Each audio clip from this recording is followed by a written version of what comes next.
Hey everybody. Today we're going to be reviewing some of the United States national symbols.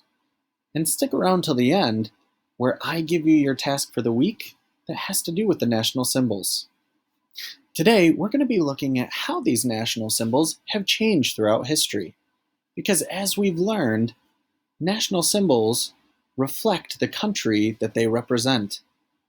And as we know, the United States continues to change.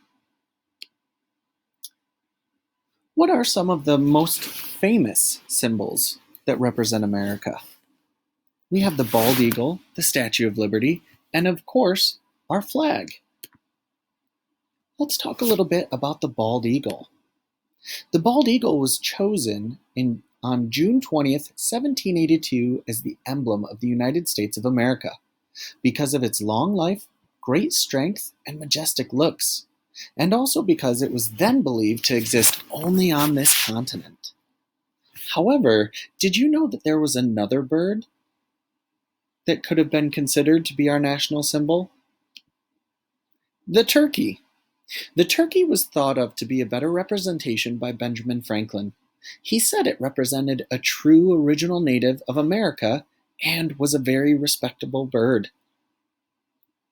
Which bird would you choose as our national symbol?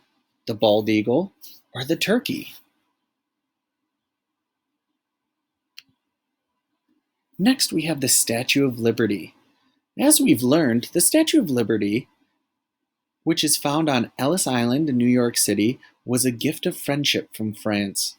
The statue became a beacon of hope to all immigrants coming into America by boat because she represented freedom.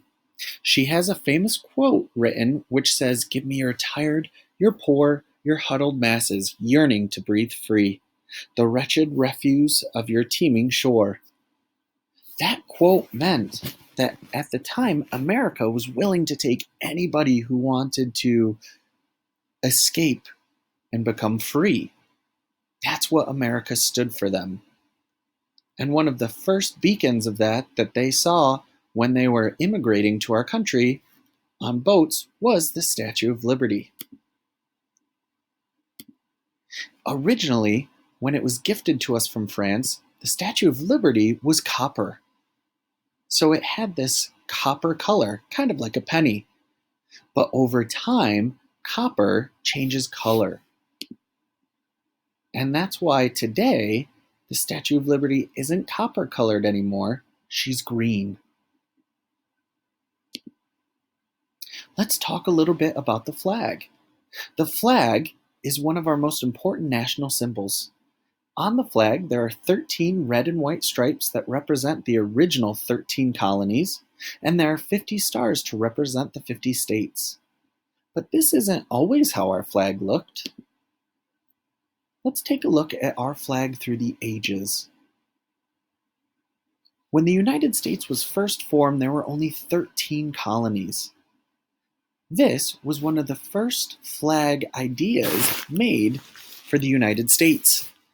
As you can see, it still has the red and white stripes, but there are much fewer stars right up here to only represent the 13 colonies.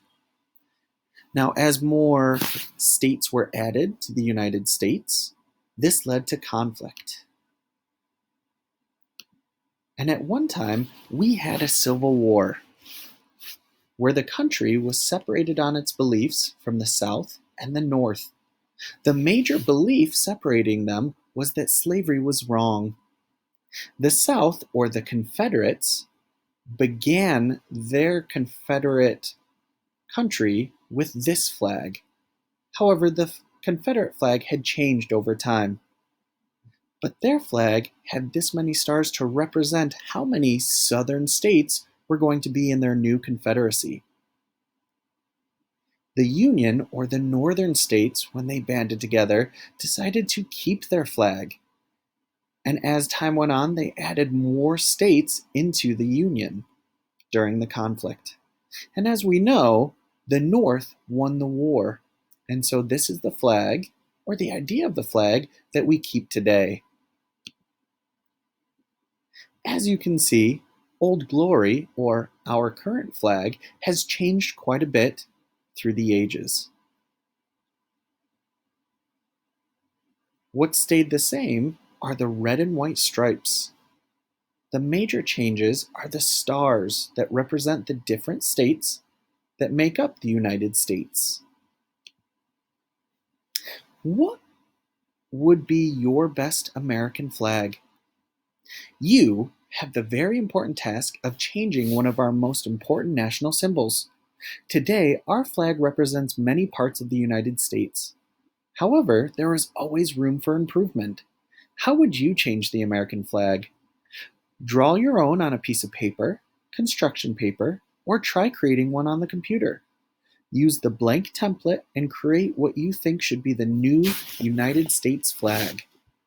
I can't wait to see all your awesome inventions of the new United States flag. Make sure that it represents all of America today and not just part of it. Thanks for listening.